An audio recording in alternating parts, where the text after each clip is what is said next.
Hi guys, this is Alea Jen and welcome back to my YouTube channel. So for today's video, paano nga ba tayo makapasa sa interview ng employer ng agency dito sa Hong Kong and agency sa Pinas? So, yan kasi yung pinaka mahirap talaga or yan yung pinaka struggle talaga ng mga nag-a-apply dito sa Hong Kong kung paano sila makapasa sa interview. Ang pinaka the best way dyan is kapag ex-abroad ka, lalo ex-Middle East ka, basta nakatapos ka ng 2 years na contract, the more na ex-abroad ka or ex-Hong Kong, basta finish contract, mas madali ka lang matanggap. Kaya parang sa kanila, chill-chill na lang yan. Tayo na mga first-timer, yun talaga yung parang suotin mo talaga yung butas ng karayom bago ka makapasa. Hindi naman mahirap yung agency sa Pinas mag-interview. Ang mahirap yung agency sa Hong Kong. Kasi, halimbawa, kayo dyan, 70 kayo na nag-apply. Yung kukunin lang nila is 25, ganyan, 20. So, ano pa yan? Ang ex-abroad dyan, 20. 5 lang yung first-timer. So, yun yung mahirap talaga sa first-timer. Gustuhin mo mang mag-apply, pero mapanghinaan ka ng loob ba? Kasi nga, wala eh. Lalo nung nag-apply ako sa Jedigal, ano pa lang ako noon? 24 years old ata. Yan, so nag-apply ako doon. And then, mahirap yung, yung interview. Kailangan 2 beses kami isa lang. Unang beses is agency ng Jedigal. Pangalawa is doon na sa loob. Tapos, sa isang group, halimbawa, 6 kayo na grupo, isa dyan yung kukunin. So, yun yung mahirap. Kaya, tinry ko talaga nung time na yun. Bata pa ako nun. So, yun. Pagdating doon, natanggap na ako. Kaso, kailangan i-medical muna. So, pending yung application ko. Kasi nga, pagdating sa medical, may hindi ako na-complete. Hindi ako natapos na medical. So, ang nangyari is, na pending yung application ko, hindi nila ako mahanapan ng employer kasi nga, hindi tapos yung medical ko kasi may bukol ako nun sa dede. Kaya ang ginawa ko, kinuha ko lang yung passport ko doon, pero nagsayang din ako ng pera doon. Ang dami kong sayang na pera. Malayo kasi yun, Project 8 pa yun ng Quezon City, tapos sa City Hall ako. Sinasadya ko pa yun na inaagahan ko pa pagpunta doon. Tapos, may bayad pa yung picture nila, 2.5. Tapos video, ganun din. Yung picture, nung umalis ako, ang kapal ng mga picture, pareho lahat ng mukha, naka-whole body ako. Tapos yung isa na naka-ako, tapos may pangalan Genevieve Guarin yung Tapos naka-uniform ako ng pangkatulong ba. So, mahirap talaga mag-apply kapag first-timer. Kaya ang nyo talaga dyan, ang weapon nyo dyan is talagang kailangan aralin yung mabuti kung ano yung mga question nila, tapos kung ano yung mga way kung paano mo sila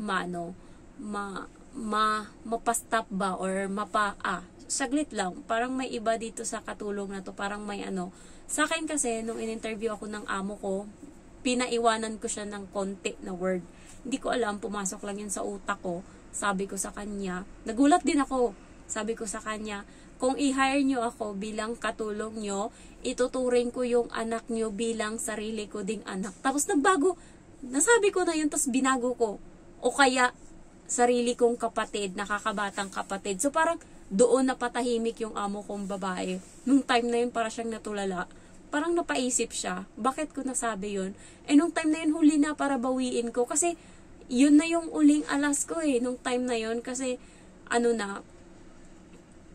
kinabahan na ako doon kasi nalaman ko nga na isa lang yung alaga, isa lang yung bata, tas mag-asawa lang, 3 lang sila sa bahay. Parang ito yung gusto kong amo, na wala akong maraming pakikisamahan. So, sabi ko talaga i-push ko na to. Kaya medyo doon ako nagkaroon ng nervyos, nagkaroon ng na parang nagpanic ako kasi nga parang sa isip ko or sa sarili ko, kailangan ko pang galingan para ako yung kunin. Pero dahil sa ginagawa ko, nagbabuffer ako, parang nagiging kung kanina kampante ako, chill ako, mas nakakasagot ako ng tama, ngayon is nauutal ako. So, yun yung iwasan nyo. parang naano ako ba, na overwhelm ako na kailangan makuha ko to. Parang inano ko yung mindset ko na i-push ko pa to. Pero sa pag-push ko, parang nandun na, hindi na yung chill, hindi na yung kalma na sarili ko yung nandun, may nervyos niya nakasama, kaya hindi na ako nakakasagot ng tama nung time na yun. Kinumpos ko uli yung sarili ko. Lumunok akong ganun, tapos tumingin uli ako sa kanila. So, ang mga question lang naman nila is tell me something about yourself. Galingan nyo yung sa self nyo, tsaka yung background nyo, yung halimbawa, ano nyo, pinagtrabahuan nyo dati bilang katulong. Kasi, kayo lang naman gagawa nun eh. Parang, sabihin nyo lang na nagtrabaho kayo sa Pinas, ganito yung trabaho nyo. So, dapat yung trabaho nyo na yun, gandahan nyo kung anong ginagawa nyo dun para naman paniwala naman doon na sabihin nyo, ayan, nag-alaga ako ng ganito, ganyan, may bedridden ako na yung background doon sa work experience mo, dapat medyo catchy siya para isang plus points yon. Tapos yung pag-introduce mo ng sarili mo, dapat with a lovely emotion or ano ka ba, sabi nga ng amo ko, cheerful. So, yun kasi, gusto ko siyang paulit-ulit ng tanungin kasi hindi ako nasasatisfy sa sagot niya na cheerful yung aura ko, tapos masayahin ako. Pero, plus points yun guys, masayahin ka, hindi yung, hi ma'am, I'm like this, like that, nakasimangot. Ayaw nila ng katulong na nakasimangot. Kaya nga gusto ako ng matatanda na parents nila pareho. Kaya gusto ako kasi nga masayahin ako ba, yung palangiti ako. Pero sa totoo lang, sa isip-isip ko, minumura ko na sila. Pero sa harap nila, ngumingiti pa din ako. Parang lahat ng problema is, pa sa akin, problema lang yan, kaya yung solusyonan. So, yun yung inaano ko parati sa sarili ko. Kaya nung nakita nila yung mukha ko nung time na yun, maaliwalas. Wala akong makeup, nakatali ako, nakaganto. Ayan. Tapos, nakasuot ako ng jacket kahit mainit. Kasi nga, inisip ko nung time na yun, dapat maging presentable ka. Ayan. Tapos, nakapantalon ako. Buti na lang nung time na yun, nakapantalon ako. Kasi, pinatingnan ng amo ko yung katawan ko. Sabi niya, pwede ilayo mo yung cellphone. Gusto ko lang makita yung katawan mo.